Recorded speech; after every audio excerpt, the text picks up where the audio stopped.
قبل ما يوم عرفة يعدي كأي يوم عادي لازم تشوفوا الفيديو ده للنهاية. عارفين إن ممكن يوم واحد بس يغير حاجات كتير جدا في حياتكم؟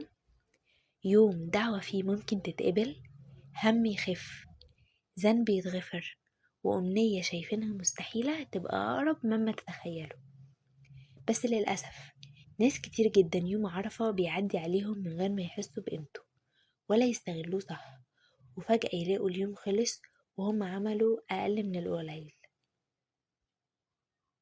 وعشان كده الفيديو ده هيفرق معاكم بإذن الله. هقول لكم ازاي نجهز ليوم عرفة من الليلة اللي قبله، نعمل ايه طول اليوم خطوة بخطوة، أهم الأدعية وأكبر الأخطاء اللي بتضيع اليوم من غير ما نحس. فلو ناوي تستغل يوم عرفة السنة دي صح كمل الفيديو للنهاية، ويلا نبدأ. أول حاجة لازم نفهمها، يوم عرفة مش يوم عادي خالص، ده يوم عظيم جدا عند ربنا، يوم فيه رحمة ومغفرة وعتق من النار، ويوم ربنا بيستجيب فيه دعوات كتيرة جدا.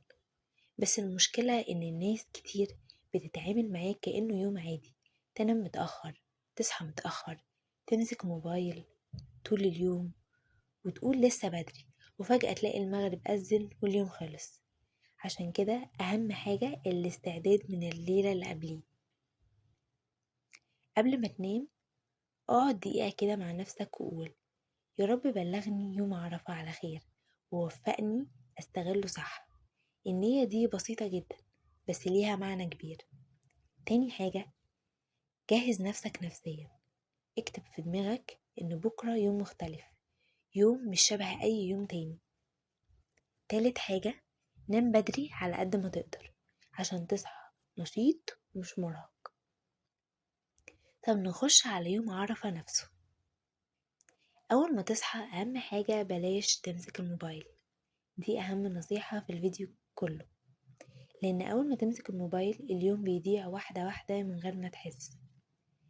ابدأ يومك بهدوء، وضوء، صلاة، وافتكر إنك داخل يوم عظيم.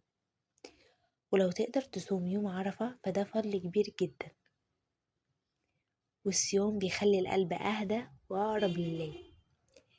بعد كده ابدأ بحاجة بسيطة جدا، تذكر ربنا، سبحان الله، الحمد لله، لا إله إلا الله، الله أكبر، استغفر ربنا.